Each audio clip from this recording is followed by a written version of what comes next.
আসসালামু আলাইকুম। আসলেই বিএনপি যথেষ্ট গুরুত্ব দিচ্ছে ডক্টর মোহাম্মদ ইউনূসের সঙ্গে তারেক রহমানের বৈঠকের বিষয়ে। কেমন গুরুত্ব দিচ্ছে সেটা বোঝার জন্য একটি খবরই যথেষ্ট।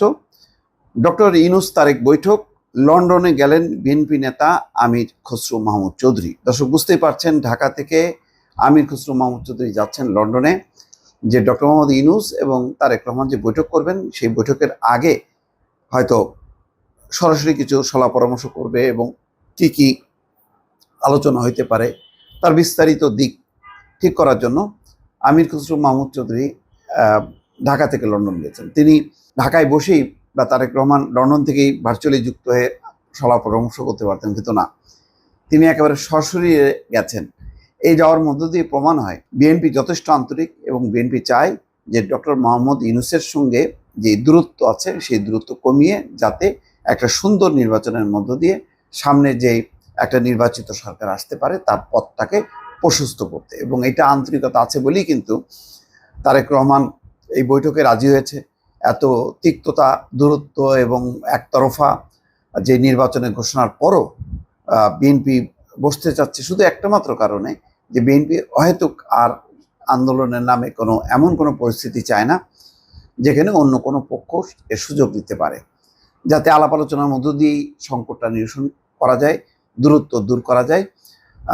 বেগম খালেদা জিয়া কিন্তু সেইভাবেই নির্দেশ দিয়েছে, এবং ডক্টর মোহাম্মদ ইউনূসের প্রতিনিধি আদিলুর রহমান খান উপদেষ্টা তাকে কিন্তু পরিষ্কার করে বলেছে যে বিএনপি কোনোভাবেই সংঘাত চায় না, চায় যে এমন একটা নির্বাচনের সময়টা নির্ধারণ করা যাতে একটা উৎসব মুখর পরিবেশে ভালো নির্বাচন হয়।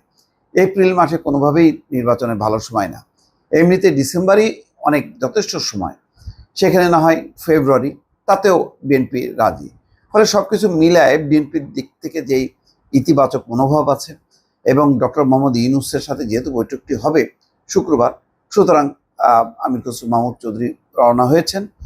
এই বৈঠকটা যাতে আরও ভালো হয়, তথ্যপাত্য বা কোনো রকম যাতে গ্যাপ না থাকে, এই জন্য একজন সিনিয়র নেতা ঢাকা থেকে গেলেন যে যাতে এই সুপারভিশনটা করতে পারেন।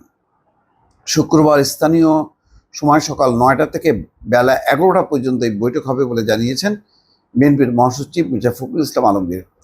2 ঘন্টা, একটা লম্বা সময়, কিন্তু এই 2 ঘন্টাই অনেক আলোচনার মানে সময়, এবং এর মধ্য দিয়ে একটা ভালো ফলাফল চলে আসতে পারে।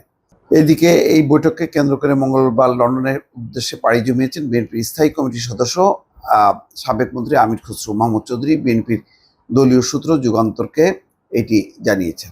এখন 1 to 1 তারা বৈঠক করবেন লন্ডনের ডরচেস্টার হোটেলে। প্রথমবারের মতন এই বৈঠকটি হবে। প্রধান উপদেষ্টার দপ্তর থেকেও সেটি জানানো হয়েছে। ইতিমধ্যে প্রধান উপদেষ্টার পক্ষ থেকে তারেক রহমানকে আমন্ত্রণও জানানো হয়েছে। আগামী 13ই জুন এই বৈঠক হওয়ার সম্ভাবনা আছে। তো এই বৈঠকে আলাপ আলোচনা করার মধ্য দিয়ে, যেমন ঢাকার রুহুল কবির রিজভীও বলছেন যে এটা একটা ঐতিহাসিক বৈঠক হতে পারে, বা যেটা মির্জা ফখরুল ইসলাম আলমগীর বলছেন যে এখানে একটা নতুন ডাইমেনশন তৈরি হতে পারে। তো সব কিছুর সম্ভাবনার দিকে তাকিয়ে আছে। একটাই বিএনপি চাওয়া, যাতে আলাপ আলোচনার মধ্য দিয়েই সমস্যার সমাধান হয়। এখন ডক্টর মোহাম্মদ ইউনূস কতখানি ছাড় দেবেন, কতখানি নমনীয় হবেন, বা কতখানি পরিস্থিতি বুঝতে পারবেন, তার উপদেষ্টাদের মধ্যে যেহেতু কোনো পক্ষ চাচ্ছে যে না, বিএনপিকে ছাড়াই একভাবে রাজনৈতিক পরিস্থিতির দিকে এগোনো, অন্য পক্ষে যারা একটু সমঝদার বুঝদার তারা চাচ্ছেন যে একটা বোঝাপড়ার মধ্য দিয়ে বিএনপিকে দূরে না রেখে কাছে এনে যাতে একটা ভালো নির্বাচন করা যায় এবং একটা রাজনৈতিক উত্তরণ যাতে ঘটে সেই চেষ্টাটা করা যায়। দর্শক ভালো থাকবেন, আল্লাহ হাফেজ।